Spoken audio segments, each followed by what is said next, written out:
Episode 677 sampai 678. Kisah Ariel, anak bos besar yang berpura-pura culun. Suhartono tidak menyangka bahwa dia akan menyebabkan bencana yang begitu mengerikan. Melihat ekspresi putus asa ayahnya, dia berlutut. "Ayah, tolong, bantu aku. Aku tidak ingin mati." Suhartono berlutut dan menangis. "Tolong." Ayah Suhartono menggelengkan kepalanya sambil berlinang air mata, dan berkata, "Saya juga ingin membantumu. Tetapi apakah menurutmu ini hal sepele yang kamu lakukan di masa lalu? Aku bisa melindungimu sebelumnya, tapi masalah ini di luar kemampuan saya." Ariel. Dia adalah Ariel. Nama Ariel cukup membuat siapapun di Bandung putus asa. Orang-orang yang dulunya menertawakan Ariel, sekarang adalah orang-orang yang tidak kompeten, bahkan tidak berani bernafas di Bandung. Andika dulu cukup menargetkan Ariel, dan bahkan banyak lelucon Ariel datang darinya. Tapi sekarang, dia menjaga perusahaan yang bangkrut dan sudah lama tidak muncul di hadapan publik. "Kamu memikirkan cara. Kita tidak bisa menunggu mati seperti ini." Ibu Suhartono bertanya pada ayah Suhartono. "Ya, ayah. Pikirkan bagaimana caranya. Aku benar-benar tidak ingin mati. Tapi aku akan meminta maaf padanya dan berlutut padanya," kata Suhartono. "Saat ini, saya hanya bisa mencobanya. Saya berharap dia tidak dapat mengingat hal-hal kecil yang luar biasa, dan dia tidak akan peduli denganmu. Jika tidak, keluarga kita akan benar-benar tamat." Villa Sisi Gunung. Setelah semua orang kembali ke rumah, Rosa membawa Aisila dan memberi Ariel dan Kauri waktu berduaan di kamar. Kauri meringkuk di pelukan Ariel dan enggan untuk pergi. Perasaan lama hilang ini membuatnya tidak mau melepaskannya. "Rindukan saya?" Ariel bertanya sambil tersenyum. "Pikirkan. Setiap sel berpikir. Setiap rambut berpikir. Bahkan setiap rambut," kata Kauri. "Apakah ada yang berlebihan?" Ariel berkata dengan senyum bodoh. "Tentu saja. Itu hanya dilebih-lebihkan. Saya tahu kamu melakukan hal-hal yang sangat berbahaya. Aku khawatir aku tidak akan pernah melihatmu lagi." Kauri memeluk Ariel dengan erat. Sepertinya takut Ariel akan menghilang lagi. "Jangan khawatir. Tidak ada yang bisa menghancurkanku. Untukmu dan anak kita, saya pasti akan hidup dengan baik." Ariel membelai rambut Kauri dan berkata. Saat mereka berdua hangat di dalam kamar, di luar ruang tamu, Aisila menjadi fokus perhatian semua orang. Bahkan Paman Bimo pun tak bisa menahan ekspresi wajah lucu untuk bermain dengan Aisila. "Ngomong-ngomong, perjamuan 100 hari gadis kecil itu akan segera datang. Apa kamu ingin aku yang mengaturnya?" Bimo bertanya pada Rosa. Aisila tidak mengadakan perjamuan di bulan lalu, karena dia diculik dalam waktu kurang dari sebulan. Dalam pandangan Bimo, perjamuan 100 hari harus diadakan. Rosa memiliki ide ini untuk waktu yang lama. Bagaimanapun, ini adalah tradisi, dan keluarga mereka tidak bisa kehilangan tradisi. Tetapi dia tidak bisa melakukan hal ini. "Biarkan Ariel menyelesaikannya," kata Rosa. Bimo mengangguk dan berkata sambil tersenyum. "Saya tidak tahu berapa banyak orang yang harus memberikan hadiah untuk perjamuan 100 hari ini. Sepertinya saya harus membangun gudang untuk gadis kecil itu. Jika tidak, tidak akan ada tempat untuk meletakkan hadiahnya." Rosa tersenyum dan tidak mengatakan apa-apa. Sejak hari lahir, Aisila ditakdirkan menjadi putri bangsawan yang agung. Dia pasti akan menjadi seorang putri di masa depan dan dicintai oleh semua pihak. Ketika Ariel dan Kauri keluar dari kamar, Bimo mengangkat alisnya dan berjalan ke sisi Ariel dan berkata dengan suara rendah, "Saudaraku, saya tidak sabar menunggu. Apakah Anda ingin anak kedua?" Ariel berkeringat dan memelototi Bimo. Dia dan Kauri tidak melakukan apa-apa di kamar. Mereka hanya berbagi cinta satu sama lain. "Paman, aku sudah lama tidak melihatmu. Kamu semakin kotor," Ariel berkata dengan ringan. Abimo adalah orang yang berdedikasi, tetapi keterampilan mulut ke mulutnya sangat bagus. Dia menjalankan kereta sepanjang hari dan berkata, "Ini bukan sifat manusia. Bagaimana Anda bisa menjadi canggung? Apakah Anda tidak memiliki kebutuhan dalam hal ini? Saya pikir Anda membutuhkan seorang wanita untuk melepaskan kesendirianmu. Bagaimana dengan itu? Kapan Anda akan menemukan yang baru?" Ariel bertanya. Ketika sampai pada masalah pasangan, Bimo meringkuk dan berkata, "Kamu tidak tahu berapa banyak wanita yang memelukku dan menginginkanku. Ini bukan masalah menit, tapi saya tidak menginginkannya. Saya tidak berpikir itu tidak mau. Aku bisa mengerti bahwa tidak ada gunanya pria sepertimu menemukan wanita. Sebaliknya, mereka akan ditertawakan." Ariel tertawa. "Kamu..." Bimo sangat marah karena berani bekerja keras dengan Ariel. Tetapi dia tidak bisa berbicara tentang Ariel. "Kakek, kakek Darius." Ariel menghampiri Raditya dan Darius dan berteriak dengan hormat. Karena Kauri sangat dekat dengannya sebelumnya, dia tidak menyapa kedua tetua itu. Darius tersenyum dan mengangguk sebagai jawaban. Raditya tampak bangga dan berkata, "Saya tidak berharap Anda menyelesaikan urusan di Amerika begitu cepat. Ini benar-benar mengejutkan saya. Masalah ini, aku akan memberitahumu lebih banyak saat aku punya waktu," kata Ariel. Raditya menggelengkan kepalanya dan berkata, "Saya percaya kamu. Jadi tidak perlu melaporkan semuanya kepada saya. Dan akan ada beberapa hal yang tidak bisa saya ceritakan dengan santai." Ariel mengangguk. Mungkin ada banyak pantangan tentang Tianqi. Pada saat itu, bahkan jika dia ingin memberitahu Raditya, itu tidak mungkin. "Di mana Lina?" Ariel bertanya pada Rosa. Kata ini langsung menghentikan suasana hidup di villa. Lina terlibat dalam penculikan Aisila, dan cepat atau lambat dia harus membayar harganya. Dan Rosa memang menahannya selamanya, menunggu Ariel kembali untuk menanganinya. Meskipun kulit Kauri sedikit berubah, dia tidak akan menghentikan Ariel. Lina sudah tua, dan dia memiliki kewajiban untuk menanggung konsekuensi atas apa yang dia lakukan. "Kamar tidur utama di lantai atas," kata Rosa. Ariel mengangguk dan berjalan ke lantai 2. Lina sekarang hidup dalam penyesalan tanpa akhir, dan sangat sulit untuk hidup dengan angin dingin setiap hari. Dapat dikatakan bahwa dia telah disiksa, tetapi dia tidak memiliki keberanian. Ketika pintu dibuka, tanpa sadar Lina bergidik, karena setiap kali pintu dibuka, itu berarti dia akan terlempar ke balkon lagi. Orang-orang yang datang untuk melakukan ini sebelumnya adalah Rosa, tetapi Lina, yang menundukkan kepalanya, melihat sepasang kaki pria, yang membuatnya mendongak dengan sangat curiga. Ketika dia melihat orang itu adalah Ariel, Lina benar-benar tercengang. "Ariel kembali. Bukankah orang itu mengatakan bahwa Ariel tidak akan pernah kembali? Kenapa kamu kembali?" Lina berkata dengan kaget. "Tahukah kamu berapa kali aku memaafkanmu? Aku benar-benar tidak menyangka kamu begitu enggan untuk melepaskan cucumu." Ariel berkata dengan dingin. Ariel mengira dia egois sebelumnya. Seorang wanita yang mementingkan diri sendiri. Tetapi dia tidak menyangka bahwa dia sekarang telah berevolusi menjadi ular berbisa yang bahkan tidak peduli dengan kerabat sedarahnya sendiri untuk mencapai tujuannya. "Aku sudah tahu bahwa aku salah. Tolong biarkan aku pergi. Aku berjanji bahwa aku tidak akan muncul di depanmu di masa depan." Lina pernah menelepon Ariel dengan seteguk sampah. Namun ia tahu bahwa kini Ariel bukan lagi sampah. Bahkan ia tidak pernah menjadi sampah. Namun ia sendiri tidak mengenalinya. "Apakah kamu benar-benar berpikir aku akan membiarkanmu pergi?" Ariel menghampiri Lina dan berkata dengan nada merendahkan.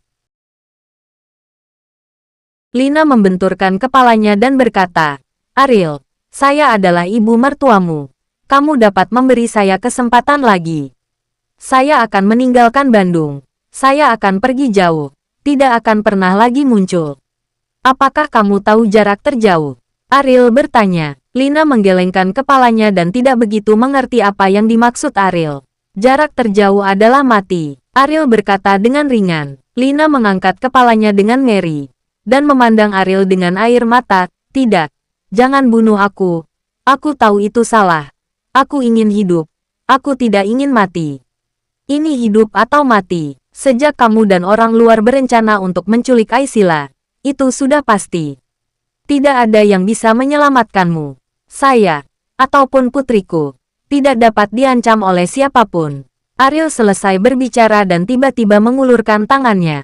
Dia mencekik leher Lina. Lina berlutut di lantai. Tetapi kekuatan luar biasa Ariel secara langsung mengangkat seluruh tubuhnya. "Tidak, Ariel. Tidak. Aku ibumu. Bagaimana kamu bisa membunuhku?" Lina menggeleng ngeri. Kematian yang mendekat telah membuatnya panik. Apakah kamu lupa bagaimana Sari Muklis gantung diri di depan saya? Ariel berkata dengan wajah dingin.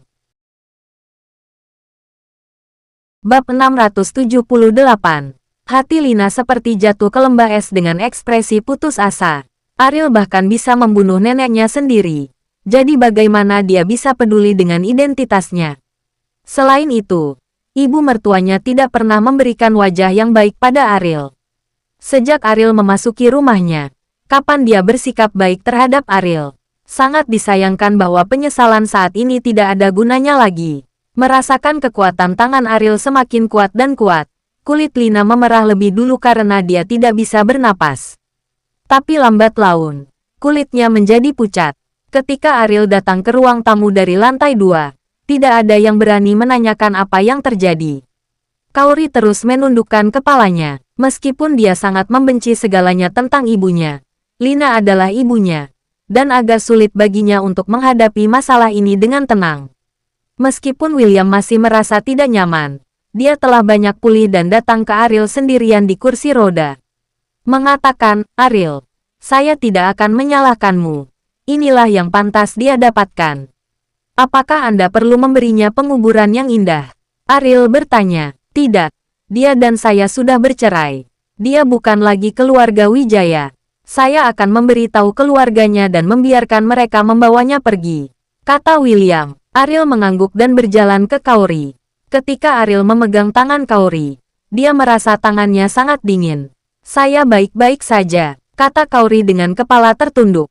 Ariel tahu bahwa perlu waktu tertentu bagi Kaori untuk menerima masalah ini. Pada saat ini, tidak peduli seberapa banyak penghiburan yang dia katakan, itu tidak berguna. Bagaimanapun, akan ada perbedaan antara posisinya dan Kaori. Lina tidak memiliki hubungan darah dengannya, tetapi bagi Kaori sangat berbeda. Saat ini, untuk menyesuaikan suasananya, Bimo berkata, Ariel, kami baru saja berbicara tentang mengadakan perjamuan 100 hari untuk Aisila. Apakah Anda punya ide? Itu harus dilakukan. Dan itu harus dilakukan sehingga membuat seluruh Bandung menjadi sensasi. Ariel berkata, sebagai ayah baru, ia harus memberikan yang terbaik pada Aisila. Bimo tersenyum dan berkata, sepertinya kamu berencana melakukannya sendiri. Ariel mengangguk, untuk masalah sepenting itu, wajar jika dilakukan secara pribadi. Saya akan membantu Anda menentukan beberapa lokasi terlebih dahulu. Lalu Anda dapat memilih satu lagi. Kata Bimo. Baris meninggalkan area villa dan berjalan ke gerbang. Bimo menemukan ayah dan anak berlutut di sini. Bukankah rambut kuning itu orang yang dimarahi olehnya sebelum menghalangi jalan di pesawat? Apa yang sedang kamu lakukan? Bimo berjalan ke arah mereka berdua dan bertanya. Ketika ayah Suhartono melihat Bimo, dia bersujud dan berkata, Bosmo, kami ingin bertemu Ariel. Tolong beritahu saya. Apakah Anda telah melakukan kejahatan? Bimo tertawa, melihat ekspresi panik mereka berdua. Mereka pasti telah melakukan sesuatu yang bodoh untuk meminta belas kasihan Ariel. Tapi ini bukan saat yang tepat untuk melihat Ariel sekarang. Ayah Suhartono menghela nafas tak berdaya, dan berkata, anak tidak tahu diri ini. Dia menyinggung Ariel di pesawat. Saya akan membawanya untuk meminta maaf. Bimo melirik Suhartono dan bertanya dengan rasa ingin tahu. Anak muda, apa yang kamu lakukan? Saya akan dengarkan. Suhartono tidak berani melihat Bimo. Sebaliknya, dia melirik ayahnya dengan hati nurani yang bersalah. Ayah Suhartono menghela nafas berat dan memberitahu Bimo apa yang terjadi di pesawat. Setelah Bimo mendengar ini, wajahnya terkejut. Anak ini terlalu tidak yakin akan hidup dan mati. Dia bahkan mengancam Ariel dan putrinya. Saya menyarankanmu untuk pulang dan menyiapkan peti mati. Bimo menggelengkan kepalanya dan berkata, jika Suhartono hanya menargetkan Ariel, mungkin ada ruang untuk pembalikan dalam masalah ini. Tetapi dia seharusnya tidak melakukannya selamanya, dan bahkan mengancam Aisila. Bos Bimo, tolong, bantu kami menjadi perantara. Ayah Suhartono berkata dengan menyakitkan. Maaf, saya tidak memiliki kemampuan ini. Tetapi jika Anda ingin terus berlutut, Anda juga dapat mencoba. Beraninya Bimo yang menengahi. dan tindakan kematian Suhartono bukanlah simpati yang layak. Melihat kepergian Bimo, Suhartono sudah gemetar ketakutan. Ayah, apa yang harus kita lakukan? Dia bahkan meminta kita untuk menyiapkan peti mati. Sepertinya Ariel tidak akan membiarkan kita pergi, kata Suhartono. Lari, kemana kamu bisa pergi dan tinggalkan kota Bandung? Apa yang tersisa di rumah kita? Apa perbedaan antara kematian? Jika bukan karena kamu bajingan, bagaimana kita bisa jatuh ke titik ini? Ayah Suhartono sangat marah, meninju Suhartono. Di villa sisi gunung, Kauri naik ke lantai 2. Ariel tidak mengikuti, karena dia ingin membiarkan wajahnya dan menerima masalahnya sendiri. Ariel tidak akan campur tangan. Ariel, ikut aku. Pada saat ini, Raditya berdiri dan berkata kepada Ariel. Ariel tahu bahwa Raditya pasti memiliki sesuatu untuk diberitahukan kepadanya, dan mengikuti Raditya keluar dari villa. Di bekas taman, setelah perawatan pribadi Raditya di taman, 100 bunga akan mekar di musim semi tahun depan. Namun, ketiganya tidak tinggal di halaman depan, melainkan pergi ke halaman belakang. Rianti, Ariel tampak terkejut saat melihat wanita itu berlatih di halaman belakang. Pelatihan sistematis semacam ini juga diajarkan oleh Darius. Ariel menoleh untuk melihat Darius dengan heran, dan bertanya, "Kakek Darius, apakah kamu sudah punya murid lagi?" Darius menggeleng. Meskipun dia memberi Rianti metode pelatihan sistematis, keduanya tidak berada dalam hubungan guru-murid. Semua ini dilakukan dengan harapan Rianti bisa menjadi penolong Ariel di masa depan. Dia memiliki banyak kekuatan. Ariel menemukan bahwa setiap kali Rianti meninju, pasak jauh ke dalam tanah akan bergetar hebat. Dengan kekuatan seperti itu, apalagi seorang wanita, bahkan seorang pria pun tidak akan mampu melakukannya. Dia bertarung melawan Elias. Apa kamu ingin tahu hasilnya? Raditya bertanya pada Ariel sambil tersenyum. Dengan ekspresi luar biasa di wajah Ariel, Rianti mampu mengepalkan tangan Elias. Dan karena Raditya memintanya, hasilnya pasti sudah jelas. Tidak, Elias tidak sekuat dia. Ari berkata dengan kaget. Raditya tersenyum dan mengangguk, berkata, kekuatannya sama sepertimu, muncul secara tak dapat dijelaskan. Itulah mengapa saya meminta Darius untuk melatihnya.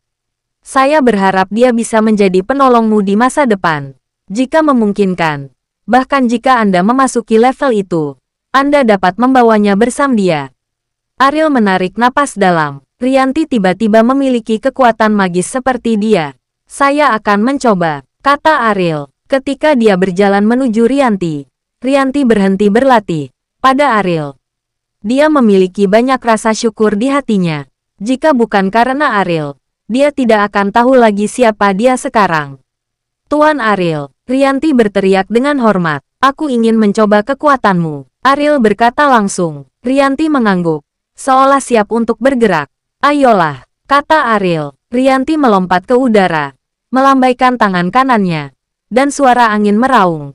Dan dia bisa melihat kekuatan luar biasa dari tinju ini dengan mata telanjang.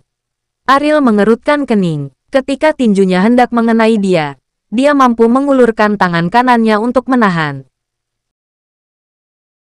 Ketika kedua tinju itu bertabrakan, tubuh Ariel sedikit gemetar, sementara Rianti mundur 2 langkah karena kesakitan. Yang kuat dan yang lemah sekilas terlihat jelas, tetapi kekuatan semacam ini meletus dari tubuh Rianti, masih membuat Ariel merasa kagum. Apa yang membuat dia dan Rianti memiliki pengalaman yang sama? Ariel sangat ragu. Dia tahu bahwa pasti ada hubungan tertentu antara kedua hal itu, tetapi dia tidak tahu bagaimana hubungan ini muncul. Bagaimanapun, dia dan Rianti hanya bertemu dan rukun. Waktunya tidak terlalu lama. Jika Rianti terpengaruh olehnya, mengapa ini tidak terjadi pada Kauri? Bagaimana? Ini luar biasa, kata Raditya kepada Ariel. Ini sangat kuat. Dalam hal kekuatan, Elias bukan lagi lawannya, kata Ariel. Darius tahu apa yang Ariel sedang perjuangkan di bawah ekspresinya yang tertekan, dan berkata sambil tersenyum. Dari sudut pandang saat ini adalah hal yang baik untuk memastikan Anda memasuki level itu. Jadi Anda tidak perlu terlalu berjuang. Saya percaya bahwa suatu hari, Anda dapat memecahkan rahasia ini sendiri. Ariel mengangguk. Mungkin seperti yang dikatakan Darius. Hanya setelah memasuki Tianqi dia bisa mengerti apa yang sedang terjadi. Tidak ada gunanya terjerat lagi sekarang. Bersambung.